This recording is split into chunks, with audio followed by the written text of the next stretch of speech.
Back in the 80s and 90s, I was fascinated by a TV show on PBS called The New Yankee Workshop. Hosted with Norm Abram, a master carpenter. He would walk through how to build things from scratch using tools, explaining the tools, the safety, the tricks and tips, and somebody who was young, impressionable, and had no clue what was going on with woodworking. It was inspiring. It allowed me to imagine and think about how to do things. And in this video, we're actually going to take one of the projects that Norm Abrams built, a bedside table, and look at how we could do it slightly differently 40 years later. Hi, my name is Pat Schuff with Making the Space, and today we're going to be building a bedside table based on the work of the New Yankee Workshop. To begin with, we start with a cut list. I needed to get some 1x4x8s and 1x6x8s based on the diagrams that I downloaded from the New Yankee Workshop website, and created a cut list. That's how we start all of our projects, is with a cut list of what needs to be cut, how it needs to be cut, and how we do it. This woodworking project is actually pretty inexpensive. We're using simple pine, clear pine, which isn't ridiculously expensive. We got two 1x6s and one 1x8, which we should be able to cut into everything. We're doing this at the TxRx Labs in the wood shop, mainly using the table saw and the glue-up tables, and very little else. So the height of the table is 26 inches. We have a variety of ways of cutting this. We could measure it, cut it with a circular saw. We could use the table saw, and in this instance we're going to use the table saw with a panel sled, and the panel sled will allow us to cut very sharp or very 90-degree angles and keep a frame of reference to allow us to have a nice clean cut. We could use a jig, could use a T-square and the fence, but given the length of this, it's much easier to use the cabinet sleds so that we get a nice easy cut. Fortunately, there are two various sleds that we could use. Both work very well with the table saw, and it's easy to set this up and make it work quickly. Using the fence guide as a reference, it gives us a 26-inch reference point to cut from. We could do this on the miter saw just as easily, but given that we've got the table saw here and the panel cutter, we line everything up, do the multiple cuts, and get everything set up to create the legs. Once we've got the legs cut to length, we then have to rip them and glue them together. Once we have the legs cut into 26-inch lengths and 4 of them cut, we want to rip the wood using the fence to 1 5/8. The idea here is we're going to trim these down, and we'd like to make a 1.5 by 1.5 square post that we taper cut from 2 angles. Using the table saw, since we've already got it set up, 1 5/8 is easy to do. Then we prep for glue up. The next step is to cut the tabletop on the 1x8, then strips that become the end of the tabletop, then the back of the table, and then the sides of the table, so that we can get everything ready and glued up. Once we get the legs glued up, then we can glue the top up and let it sit overnight and come back the next day and finish cutting. One of the nice things about the wood shop at TxRx is the number of clamps that are available. There's a variety of styles and sizes. The orange-handled ones are more for paneling. The smaller ones we'll use for the legs. There are a good number of clamps, and they're available for use as long as you put your name on the material and then put it underneath the glue-up table and let it dry overnight. To do the tabletop, we want to make sure that the boards that we're using are flat on the sides, because when we try to glue them together, we're not using any materials like dominoes or pins or biscuits. We're just gluing them together. This is not a high stress item. It's not very large, so simple glue up should be perfectly fine. To do this, we use the joiner and cut the edges so that they're all flat and straight. And we'll cut the ends later once everything's glued up and ready, and then make sure we have a flat surface that will work perfectly fine for our tabletop.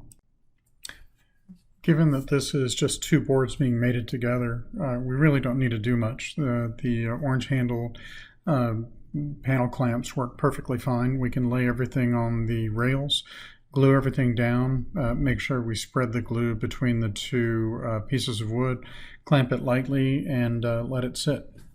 It's relatively simple, and overnight gluing should be perfectly fine. We probably could, with a tight bond, do it in about 3 hours, but we're in no rush. Two things that are important to remember in the lab. One is make sure you put your name on the materials, slide it under the table so nobody messes with it, or if something happens or if it's there too long, they know who to contact. Second thing is, not all the equipment cleans up very nicely. The dust collector works well on some stuff, but things like the joiner, it helps to actually sweep it. So get a brush, get a dustpan, and clean up after yourself. So when leaving stuff overnight, it's important to get the forms, which are next to the clamps between the small clamps and the panel clamps. Fill the form out, and then have somebody responsible for the wood shop sign off and say, yes, I acknowledge you leaving this, and I'm not going to leave it for more than a week. I then tape this to my piece, slide it under the table, and we're good to go. The other important thing to remember during your cleanup is if you've got extra pieces, if you've got some scrap wood left over, or if you need some pieces to use for test cuts, there is a wood bin for solid wood and sheet wood by the table saw. So take your extra cuts, toss them in the bin, the next person can use them. Some people go through and collect this wood and create cutting boards to give as gifts. So it's good for people to practice with, so give back when you can. At this point, we should have everything cut to length. We've got our 4 table legs that are glued up. We've got our tabletop, which is glued up. We just need to square it, put the end pieces on, and then we can do the back, sides, and front with the other pieces that we cut the day before. So this is what it looks like the next day when we come back in, remove the clamps, and we're ready to do the fun cuts now. So when we look at the glue up, we'll notice that we do have the boards go flat together, but they're a little checked, a little offset. Make sure this is only true for the legs and not the tabletop. We'll try to sand everything down to make sure it works properly. So for the tabletop, we're going to use biscuits and a biscuit joiner, which I brought from home. The shop doesn't provide biscuits or biscuit joiners, but we begin by sanding, getting everything flat and stable, and then once we've got a smooth surface, we can put the matching boards at the end cap and then put the biscuits in and glue everything up and let it sit for a while. The biscuit joiner is relatively easy. We want to put registration marks where the biscuits are going to go on the 2 pieces of wood being joined. We're putting 2 biscuits on each end of the board. So the idea is we put a pencil mark that crosses over. We use the biscuit joiner to come in and create the crescent-shaped holes, put the biscuits in, glue them, glue everything up, and then put it on the clamp, and we're good to go. After dry fitting everything on the workbench, we take the entire assembly over to the glue-up table, make sure everything is lined up. We still have the registration marks. Put the biscuits in, glue everything down, spread the glue around, and then clamp the tabletop down and let it sit for at least 2 to 3 hours so the glue can dry up. When we cut the legs, we did 1 5/8 for the width of the wood prior to glue up. What we want to do is square these up to 1 1/2 by cutting 1/8 inch off of the overlap so that we get nice, smooth, clean, crisp edges. Now the idea is we're going to taper this, and by tapering it down, it will cut the other edge, so we only need to cut one side. We then use after we square everything up, we go to the miter saw, cut everything to the proper length, and make sure that we have 4 identical legs ready to be used for our bedside table. So the tapered leg cut is a bit of a tricky cut. What we're doing is cutting from 4 inches down at one end, from the edge of the wood down through half of it, and then rotating it and doing it again. So we're tapering on 2 sides. This would be kind of a tricky cut on a table saw because we don't have a tapered edge to cut against. Fortunately, there is a tapered jig that allows us to do this relatively easy and allows us to run multiple passes on the table saw with the tapered jig, angling the cut at the proper distance, but we need to first measure it, make sure it all lines up, and get the table saw set up and lined up before we start cutting. I find that it helps to mark on the end where the square side is. The tapers are going to be on the inside of the legs. So by marking where the square side is on the top of the legs, we can then lay everything out, get everything set up. And if we were doing mortise and tenons like was done in the new Yankee Workshop, we would cut the mortise and tenons in the legs and in the sides. We're going to take shortcuts because pocket holes are so much quicker, so much easier, and we just want to line everything up and make sure we can see how we're doing it before we cut the pocket holes. I started to do mortise and tenon for this project because that's what Norm Abram did in the new Yankee Workshop. But then I thought, why? It takes about 5 to 10 minutes to do each tenon and each mortise and get everything lined up. And we'll need a router table, and we'll need to do some complex cuts on the table saw, when I could just come and do pocket screws, because all of this is internal. You won't see it. And pocket screws take maybe a minute per. So it was so much easier to do it with pocket screws, get everything lined up, get everything screwed together. And it was so much easier to do it this way rather than mortise and tenon joinery. The final step is to make sure that the tabletop is centered on the legs and we get everything lined up. Make sure we're 4 inches from each side, and then start screwing in the screws through the pocket hole.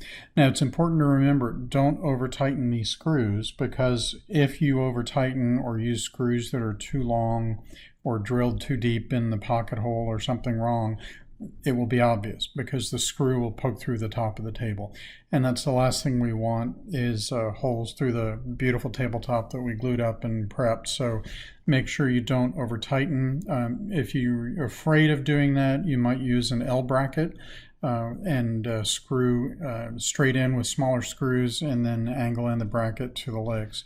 Either way works. I did pocket holes just to keep it consistent and just made sure I didn't over drill the holes and over drill the screws. At this point, we've got everything finished, put together, glued together. It's stable. We can flip it over, look at it, make sure we're not exposing anything we shouldn't expose. And notice that the pocket holes work perfectly fine. We can't see them from the outside. Once we build a drawer and slide it into this slot, shouldn't be any problems at all, and we shouldn't see the pocket holes at all. The last step is building the drawer, staining and putting a knob on, and getting everything ready to be put in the house. And so the final work for building this table is staining it. And Norm basically just takes it into a different part of the workshop, puts a sanding sealer on, puts a single coat on, puts polyurethane on top. Bing, bang, boom, he's done. It looks beautiful. It looks perfect. Yeah, I didn't get that experience. When I first put a stain on, I could see streaks where the glue was. I had to go back and sand and sand and sand. and stain again and sand again and stain again, and finally got the polyurethane on, and it looks gorgeous. So after using some 80 grit sandpaper, noticed all the scratches on the top, which is to be expected with that high grit. Sanded it 120, 220, 300, got it nice and smooth, polished, looks beautiful in the house. And after putting a drawer and a knob in it, I have a nice little surprise on the inside, which hopefully I will be able to add to all of my projects moving forward. A tribute to Calvin and Hobbes with a couple snowmen. So this was an inexpensive but challenging project to make. The taper legs with the help of a taper jig made it much easier. Using pocket holes instead of mortise and tenon made it a much quicker project. But to be honest, the most challenging, the most difficult, the most horrible part of the job was finishing. It's just something I need to get better at. I can do the woodworking, I can do the joinery. It's the finishing that is my downfall. Now back to your regularly scheduled program. And while some may see them as the crazy ones, we see genius. Because the people who are crazy enough to think they can change the world are the ones who do.